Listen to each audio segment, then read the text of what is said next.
محترم نمایندگان وسایط اخبار آمد، در آغاز بار دیگر تشریف مهمان گرامی رئیس جمهوری اسلامی ایران محترم مسعود پزشکیان و هیئت همراهانشان را به جمهوری تاجیکستان صمیمانه خیر مقدم میگویم.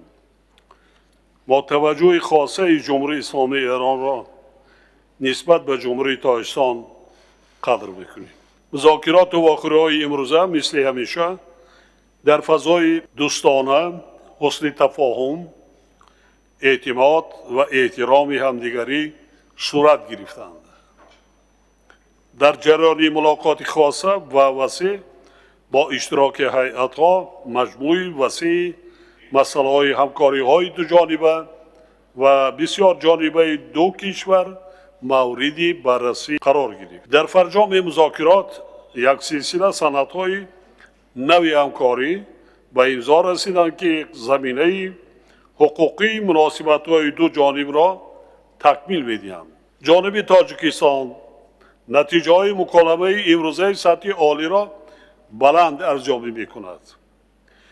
اطمینان دارم که موافقت‌های حاصل شده برای ادامه گسترش رابطه‌های دو کشور در ساحه‌های گوناگون زمینه مساعد فراهم می‌آورد.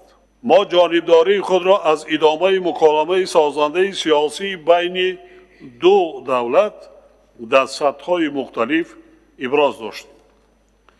کشور ما از گسترش روابط بین پارلمانی، تبادل سفرهای رسمی رهبران پارلمان‌های دو کشور دوست و فعالیت گروه‌های دوستی بین پارلمانی اظهار رضایت نمود. همزمان باید تاکید گردید که ساحه‌های تجارت و اقتصاد از جمله سمت‌های دارای اولویت در مناسبت‌های دو جانبه ما محسوب می‌یابند. قابل ذکر است که طی سال‌های اخیر معاملات تجارتی دو جانبه سرعت تازه پیدا کرده. سال گذشته با زیاده از 50% افزایش یافت.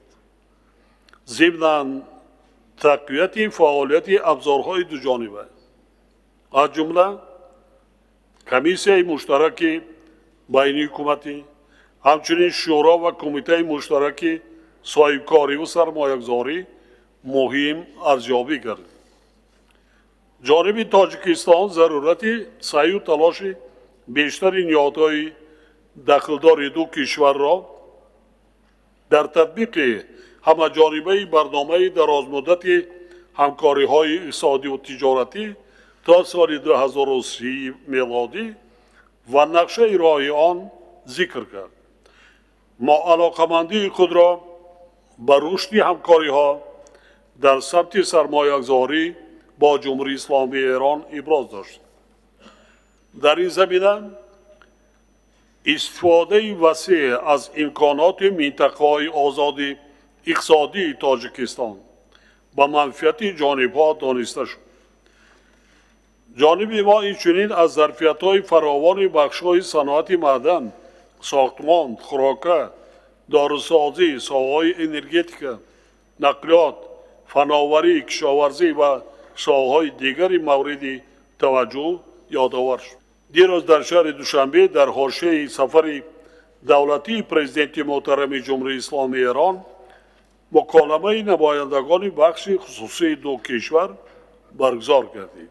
در چارچوب آن جانب‌ها 13 سند همکاری را با مبلغی بیش از 450 میلیون دلار به امضا رسانیدند که خود باز یک نشانه موجود بودن امکانیت‌های فراخ برای همکاری صاحبکاران و سرمایه‌گذاران ما در سمت‌های مذکور میباشد. کشور ما با رشد بیشتر همکاری‌های دو جانبه در بخش انرژتیک و ضرورت راه‌اندازی اقدامات مؤثر در این جهت تاکید کرد.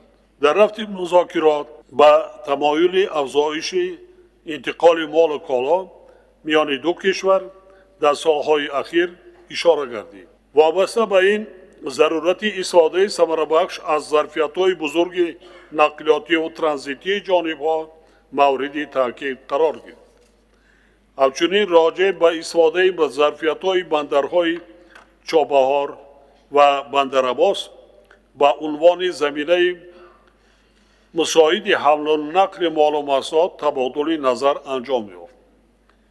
جانب ما تقویت همکاری‌ها در ساحه کشاورزی بخصوص در بخش‌های باغپروری، تأسیس نیالخانه‌ها و استفاده تکنولوژی‌های معاصر آبیاری را به نفع کاردان است. ضمن استقبال از لغو نظام روادید بین دو کشور، نقش تاثیرگذار این اقدام به رشد ساحه گردشگری ذکر گردید. با ضرورت همکاری باز هم بیشتر را در ساحه طب بخصوص رشد بخش داروسازی مشترک و بازآموزی متخصصان ساحه مهم ارزیابی کردیم. با توجه به مشترکات زیاد تاریخی و فرهنگی و زبانی، توسعه بیش از پیش روابط در ساحه علم و فرهنگ و آموزش و پژوهش ضرور دانسته شد. با در نظر داشت وضع حساس امروزه در جهان و منطقه، اهمیت همکاری‌ها در ساحه امنیت مورد تاکید قرار گرفت. در این زمینه ضرورت تقویت همکاری‌ها در راه مبارزه با ظهورات تروریسم و افراطگرایی، اینچنین قاچاق مواد مخدر و جنایت‌های متشکل فراملی از جمله جنایت‌های سایبری با منفعت دو کشور و منطقه معنیداد گردید. ما اهمیت هماهنگی‌های مشترک را برای رسانیدن کمک‌های مورد نیاز به مردم افغانستان و مساعدت در استقرار صلح و ثبات در این کشور همسایه تاکید کردیم. جانب تاجیکستان از ادامه وضع فاجعه‌بار در نوار غزه اظهار نگرانی کرد. وابسته به این ضرورت اندیشیدن چاره‌های فوری جامعه جهانی جهت خاتمه ناآرامی‌ها در خاورمیانه تاکید کرده شد.